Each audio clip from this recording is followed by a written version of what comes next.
Epilogue. Always put a ribbon on your kitten. It's so cold. Monica awoke shivering. Winter was fast approaching, and the early morning chill would penetrate even the tiniest gaps in her blanket. She squirmed back under the covers, then realized something warm was next to her and unconsciously drew up to it. When she pressed herself against it, it warmed her right up. It seems a little big for Nero. Anyway, it's warm, so I guess it doesn't matter, she thought, forgetting about it and dozing off again. Then she felt a gentle hand stroke her hair and something else squish her cheek. Monica was very familiar with this blissful sensation. Oh, pause. Good morning, Nero. Who's Nero? The sound of a voice right beside her woke Monica instantly. Her eyes went as wide as saucers as she turned toward the speaker and saw a pair of gemstone-like irises looking gently back at her. Monica barely managed to suppress a scream and fell out of bed with a thud. As she got herself up on all fours, she remembered Mary's prophecy. You're very lucky in love right now. You might even spend a passionate night with a wonderful gentleman. Had she inadvertently spent a passionate night with a wonderful gentleman? Monica pushed her forehead to the floor and groveled. X. Am I going to be executed? She looked like she was about to die. Felix, sitting up in bed, chuckled to himself. His upper body was completely naked, and Monica had rubbed her cheek on his chest. That seemed like more than enough reason for her head to roll. Would you kill a cute little kitten just for wandering into your bed? A kitten. Monica looked up and glanced around the room, but she didn't see any cats. Where's the cat that squished my cheek with its paw? She wondered, craning her neck.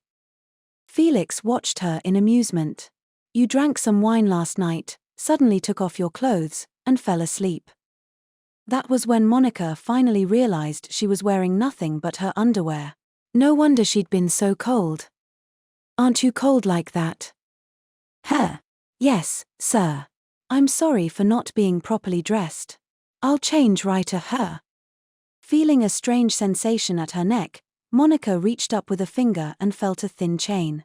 When she looked down, she saw a small yellow-green gemstone sparkling in the morning sunlight. Confused, she looked back up at Felix. Resting his face in his palm, his elbow propped up on a knee, he offered her a gentle smile. It really does go with your eyes. What, is this? You told me that if I gave you an accessory, it wouldn't really make you happy, right? Monica didn't try to hide her guilt. She nodded, troubled. Felix smiled a little sadly at her honest response. If you think it's too soon to be sporting such a fancy necklace, then you can save it until you've become an advanced practitioner of fashion. Monica's gaze lowered to the necklace again. The olive-green stone, somewhat larger than her little finger, swayed to and fro on its slender golden chain. She could catch a bit of gold in the bright green color. It was probably a peridot. Its design was modest but pretty. He'd probably chosen it to go along with her personality. Monica looked up at Felix, flustered. But you've already paid for the room and the book. I couldn't possibly. She would feel far too guilty having him do any more for her at this point. She reached for the clasp at the back of her neck to undo the pendant, but unused to such things, she wasn't sure how to unhook it. As her fingers fumbled with the clasp, Felix got down from the bed and put his own hand over hers to guide it. But the moment he touched her, her entire body went stiff. Monica had grown up seeing the pictures in her father's personal medical books and his anatomical models. Seeing someone else without clothes on, or being seen without clothes on, didn't matter at all to her. But people touching her terrified her. She would always remember the abuse she'd suffered at the hands of her uncle after her father had passed, and her body would lock up. She trembled, and this time it wasn't because of the cold. Felix lowered Monica's hand before it could unclasp the pendant, then asked, "May I be honest with you for a moment?" Felix peered into her face. His beautiful blue eyes reflected her troubled expression. "When I found you in town," he explained, "I thought you were an assassin after my life." Monica felt the blood drain from her body. The prince brought her pale, shivering hand up to his neck, then applied a little pressure to it. It looked almost like she was strangling him, like his own hand was trying to make her do so. That thought absolutely horrified her. If I sneak off and fool around without any guards present, that makes me a ripe target for assassination, doesn't it? I wasn't trying to, denied Monika immediately. Yeah, I know, replied Felix, nodding. He let go of her hand. You're no assassin. If you were going to kill me, you'd have done so long ago. You don't seem like an enemy, but you're too unreliable to be an ally. In lieu of either, I've decided to think of you as an amusing pet. A pet. A pet. Monika wailed, taken aback. Felix winked at her. For now, we're still fellow delinquents out for a secret night on the town. But a pet. A pet. I stopped calling you a little squirrel, didn't I? Why, you just did it again yesterday. Did I? Yes, you did. Monika's uncharacteristically firm insistence earned her a teasing laugh from the prince. That's not fair, she thought, feeling like he was using laughter to dodge the issue. By the way, did you not realize, continued Felix, that you could have forced me to make a deal with you? You could have told me to do whatever you said in exchange for keeping my outing a secret. But there's nothing I need you to do for me. She'd wanted him to stop calling her little squirrel as a reward for winning their game of chess, sure. But if she gave up on being called by her name and just accepted it, there would be nothing else she wanted from him. There's nothing I want you to give me or do for me. Nothing. I'm serious. Troubled, she fingered the pendant at her neck. Felix nodded, his eyebrows drooping slightly. I know. Spending the last few months with you has taught me that. You don't expect anything from me, which is easier on me but also a little lonely. His finger traced the chain adorning Monika's neck. His white hand, normally packed away in a glove, was slender, the type suited to playing musical instruments. But his joints were sturdy and strong, it was a man's hand. I didn't give this pendant to you for your sake. I did it to satisfy myself. This gift is for me. Monika was at a loss, she didn't understand what he was trying to say. Felix laughed, a little self-deprecating, and plucked up the peridot, giving it a light tug. The thin chain dug slightly into Monika's skin. Gifts, you can see, especially things a person wears on their body, are particularly good for securing someone's heart, don't you think? Using material goods to secure someone's heart, these were truly the words of a haughty noble. But then why was he making such a sad face? Felix's pretty fingertips lifted the peridot. Then his well-shaped lips kissed the olive-green gem that so perfectly complemented Monika's eyes. Even if everyone else forgets, he said, I want you to always remember Ike and the time you spent with him. Anyone watching would have thought the two of them had just slept together and, still mostly undressed, that they now stood professing their love in the morning light. But as Monika looked down at the golden eyelashes before her, she thought, I'll probably never go out on the town with Ike again. That was why he'd given her so many gifts. He wanted to leave her with something to remind her of Ike. Felix released the peridot. As it returned to Monika's pallid skin, it caught the shine of the morning sun and glowed the color of fresh grass. Just like Monika's eyes, the green deepened wherever the light shone. Peridots shine beautifully even in the faint light of the night, said Felix. If you keep it close, I'll always be able to find you. Normally, Monika would have gone pale and told him he didn't need to find her. But she didn't want to thoughtlessly reject Ike and hurt him.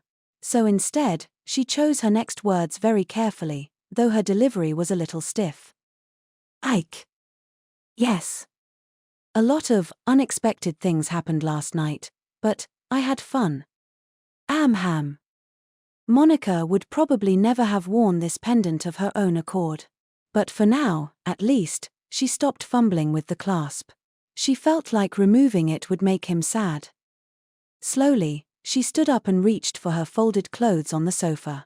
She was oddly happy to find her book had been placed far away from the food and drink, right on top of her clothes. As she was changing, Felix spoke up, as if he'd suddenly remembered something. Looking at her back, he said, "You know, I've been wondering since yesterday how you got those old wounds on your back. Are they still there?" "Somewhat, yes. Mostly near your shoulders." There happened to be a large mirror in the room, so she twisted a little to look at her own back. He was right. She could see areas where her skin was pulled tight and a few places where it was raised. All scars from her uncle's abuse. "Are they from House Kerbeck?" Monica quickly shook her head. She was pretending to be an unwanted member of the Kerbeck family, but if suspicions of abuse were raised, she'd be causing a lot of trouble for Isabel and her relatives. "And no, of course not. Everyone in House Kerbeck has been so good to me. These are, from before that." "Haven't you ever thought about getting rid of the scars?" "Not really," she said with complete sincerity. They didn't hurt anymore, and having a few marks on her back wouldn't get in the way of her daily activities. She'd never really thought of them as ugly, but apparently, Felix couldn't overlook such marks being left on a woman's body. It was then that she finally noticed Felix's own scar on his side. His body was perfectly symmetrical, his skin amazingly smooth, and that was why the scar under his arm stood out so much. "Ike. Then do you want to get rid of that scar under your arm?" asked Monica nervously. Felix lowered his gaze to the wound, then smoothly shook his head. "No," he replied. "I need this one." She didn't know what he meant by that, but she got the feeling she shouldn't pry any further, so she finished dressing in silence. Though they left Madame Cassandra's fairly early in the morning, nearly all the women came to see them off. Doris, who had taken particularly good care of them, gave Felix a passionate kiss on the cheek, then beckoned for Monica to come closer. She whispered in her ear, "If you're ever having trouble making ends meet, you can come here whenever you like. I'll look after you." "Ah, thanks. Also, just so you know, his weak spots are. Be sure to remember them." Monica didn't feel like she'd benefit at all from remembering that kind of information. She simply nodded and smiled back vaguely. After the women had seen them off, the pair left Madame Cassandra's shop behind and headed for where the carriages were parked. Felix asked her to come back with him, but Monica had promised to meet up with Arwen, so she politely refused. "We do have classes today," the prince pointed out. "Will you make it in time?" "Why yes," she replied. After all, she could just have Owen fly her back to school. She'd get there much faster than she would with a carriage. Thank you for everything," she said with a bow, clutching to her chest the book he'd bought her. Felix gave her a friendly, gentle smile, the same sort he always wore at school. He was no longer the mischievous Ike. This was the smile of the kingdom's beloved royal family. "My time with Ike is over," she thought. The person with her now was the kingdom's second prince, Felix Arkridil. Someone exalted and distant. "Then I'll see you later," he said. "Okay." The carriage Felix had boarded began to clatter away. Monica stayed there and saw him off until she could no longer hear its wheels. After that, she slowly began to walk toward the church. Soon, a small yellow bird fluttered down from the sky and landed on her shoulder. Arwen. Apparently, she'd spotted her from midair. "Excellent work on guarding the second prince," said the spirit. "All right." Privately, Monica grimaced. She wasn't sure if what she'd done could actually be called guarding. After all, she'd forgotten all about her mission halfway through and started simply enjoying herself. Even if the expensive book and the peridot pendant were mere whimsy, she'd never, ever forget about them. As she thought about this, the little bird whispered into her ear, "I'd prefer to bring you straight back to Serendia Academy, my lady, but I have a piece of bad news to deliver first." "What?" asked Monica, freezing.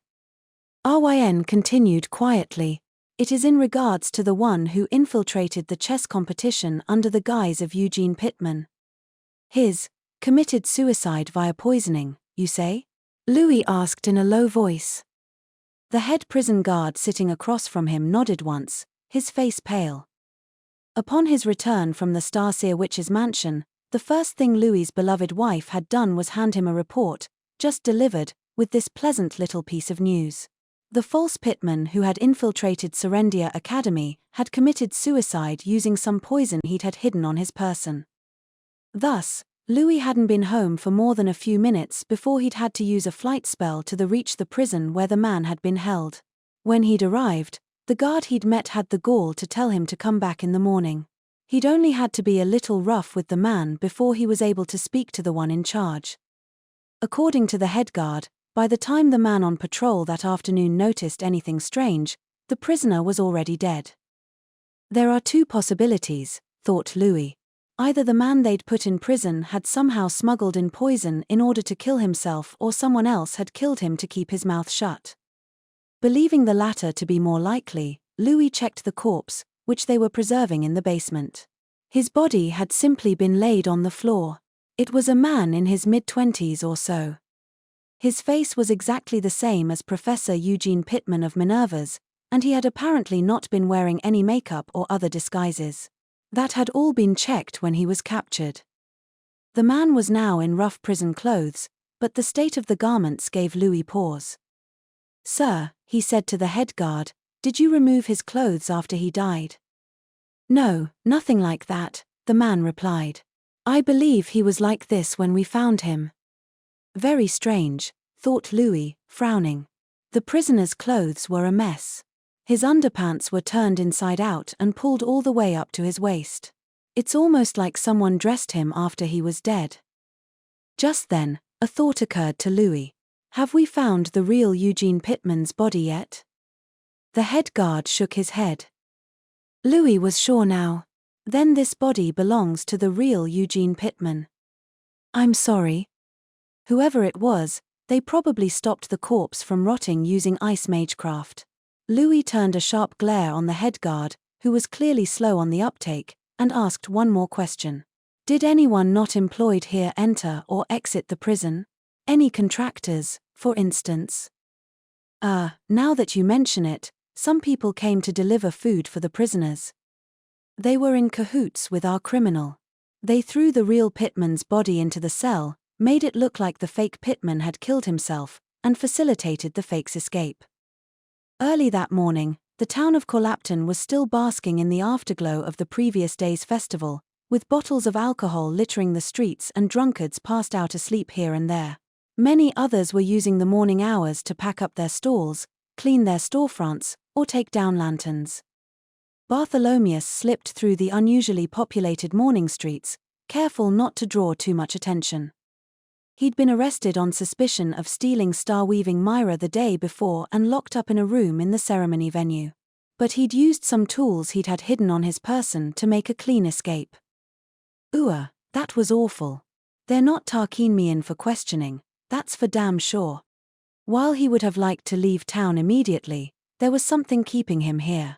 The day before, he'd seen something, although his consciousness had been hazy.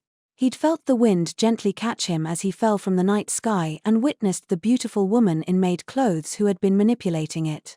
She hadn't chanted a single word, and yet her control over the wind had been shockingly precise. Finally, she'd scooped him up and launched into the air once again, without a chant. Although he couldn't hear what she and the little runt in the squirrel-eared hood had said to each other, he'd been able to make out two words in particular. Silent witch. So that drop-dead gorgeous maid was the silent witch. As Bartholomeus recalled the beautiful face of the maid as she carried him across her arms, his cheeks flushed, and his hand clutched at his chest. He gazed up into the morning light. Waha! Well, this is a problem. My heart won't stop fluttering. She really got me, eh? Now that he was wanted for stealing an ancient magic item, he'd like to get out of the country as soon as possible, but at the same time, he now had a reason to stay. What kind of man would he be if he didn't try to court the woman he'd fallen head over heels for? And now, to think of a strategy. As he set about planning how he would get close to the silent witch, a pair of young people, a man and a woman, approached him from ahead, coming to a halt right in front of him. Bartholomeus immediately moved to turn around, thinking they were pursuers come to arrest him, but then the young woman called out to him. You're the jack-of-all-trades Bartholomeus, yes? We have a job request for you. What now? He asked, stopping and taking another look at the two of them. The woman appeared to be in her late teens, with black hair cut neatly at chin level, sharp eyes, and dignified eyebrows. As for the man, he was probably in his 20s, with short brown hair. He had an average face, the kind you'd find all over the streets and probably wouldn't remember. Both of them wore commonplace traveling clothes. They looked for all the world like just a couple of sightseers come to take part in the previous day's festivities, but Bartholomeus's gut told him they were not respectable people. "Sorry, but I'm all booked up for the time being," he replied, shaking a hand at them. "You'll have to take your business elsewhere." The woman took a few quiet steps toward him, then whispered something, but not in the language of Riddle. No, these were the words of his homeland of the Empire. Bartholomeus Ball, apprentice to a well-known craftsman of magic items. I hear he used violence against his master and was driven from his homeland. Bartholomeus went pale. The woman with the dignified eyebrows took another step, further closing the distance. Bartholomeus retreated but soon found himself driven into a narrow alleyway. Eventually, his back came up against a wall, and the woman finally stopped. She took a piece of paper out of her pocket and thrust it in his face. "There's something we'd urgently like you to make." A certain school uniform had been drawn on the paper. It included not only the basic outfit but all the details, down to the shoes and accessories. And when Bartholomeus saw the design of the decorative pin, his eyes widened. It was the crozier and the crown of lilies that symbolized Serendine, the goddess of light. Only one school used that as its seal. "Hey, this is a Serendia Academy uniform," exclaimed Bartholomeus. "What the hell are you two trying to pull here?" "We cannot answer that question. You need only make what is requested." "You've got to be kidding me," thought Bartholomeus, privately cursing them. He'd just gotten into trouble over a job involving Serendia Academy. And if they're coming to me instead of a tailor, they ain't using this for anything good. While it was no business of his how the things he created were used, getting mixed up with Serendia Academy could only spell trouble. Big trouble. After considerable hesitation, he assumed a careless smile and adjusted his voice to sound particularly unreliable. "Come on, this is a huge job. I'd never be able to pull it off. I'm just a wannabe craftsman, you know. I ain't an expert at marking clothes. Especially not all these intricate shoes and accessories and whatnot. We heard that in the past, you were highly praised both for your skill in a great number of fields and for how quickly you worked," said the woman, thrusting a leather pouch at Bartholomeus, who had fallen silent. The large silver coins peeking out of the heavy bag caused him to swallow despite himself. "This is your advance payment," said the woman. "This is just the advance." The next thing he knew, the pouch was in his hands. If he was going to stay here in Riddle and court the Silent Witch, he'd need as much money as he could get. Financing a good woman was expensive. "And with this much, I could buy her all the flowers and dresses and presents she want. Wait for me, Silent Witch. I'm coming," he thought with a dopey look on his face, recalling the beauty in the maid outfit. As the two watched Bartholomeus saunter off in good spirits, one of them, the man with the plain face, laughed, his throat vibrating pleasantly as his face distorted in a strange, unnatural way. "Oh dear me," he said. "My face still hasn't stabilized. I do so hate how the skin tends to collapse after dragon shifting." The man massaged his warped face, his voice smooth and sweet as honey. His skin twisted and writhed until it settled down along his cheekbones. "And I must say," he continued, "you found such a convenient man for the job, Heidi. And you even helped me break free from that awful prison. I'm so lucky to have such a talented partner." "That's very kind of you to say, Ewan." The girl with the dignified eyebrows, Heidi, spoke stiffly, but her expression had softened just a bit. She was Ewan's partner and apprentice. Ewan was teaching her everything she needed to know about how to be a spy, including combat techniques, and Heidi had helped him break out after he was arrested for infiltrating Serendia Academy. "Now then," said Ewan, "let's get back to our preparations. I had some difficulties last time, but I have a good recollection of the Academy's layout. I also know how to get close to the second prince, and that he has a very talented individual guarding him. Are you referring to the mage who defeated your dragon-shifted form with a single attack? Amham. Ewan narrowed his eyes, thinking back to his defeat. Bernie Jones, a student from Minerva's, had noticed his disguise, and as Ewan was trying to silence him, a female student had arrived. Not wanting her to scream, Ewan had encased her in a spherical water barrier, but somehow, the barrier had broken. She'd then attacked his weak spot between the eyes and he'd passed out. The next thing he knew, he had been in a prison cell. As he went over everything again, he came to a single conclusion. That girl who was ridiculously good at chess, Monica Norton. There's something about her. If they intended to infiltrate the Serendia Academy School Festival, she would likely be their most difficult obstacle. The thought made Ewan shudder and smile, his lips forming a crescent. Tilting his throat back, he laughed in that sweet voice, his heart filled with joy. Hehe. Aha. Ahahahaha. You seem to be having fun, Ewan. Oh, I am. My heart's positively aflutter. After all, I can just taste the juicy secrets we'll uncover. Ewan, grinning, licked his lips like a cat bearing down on its prey. As he did, the skin of his face pulled back and changed again, almost like it was made of clay. My job is to reveal secrets, and that goes for both Felix Arc-Riddle and Monica Norton. I'll lay them all bare. Thanks to RYN's high-speed flight, Monica was now back in her attic room in the Serendia girls' dormitory. There, she found her familiar, Nero, tucked away in the small gap underneath the bed with his rear end toward her, no less. Nero? Instead of an answer, his black tail slapped on the floor. Oh, his sulking. Come on, Nero, she said, troubled. Once again, Nero smacked his tail against the floor. Not only did you leave me here to go out on a nighttime adventure, but you didn't come back until morning.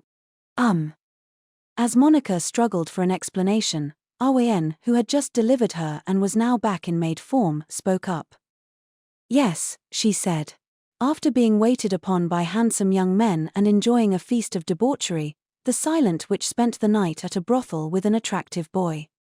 Miss Owen, wailed Monica, her eyes going wide at the lurid description. He'll misunderstand. Nero jumped out from under the bed and whacked her on the shin with his front leg. I thought better of you. I had no idea you had such loose morals. Loose morals? And you're insensitive. You could learn a thing or two from Abram. Who is Abram? She cried. Huffing and puffing, Nero dragged a book out from under the blanket. It was his favorite adventure novel, written by a man named Dustin Gunther. Her familiar was always going on about how amazing the author was.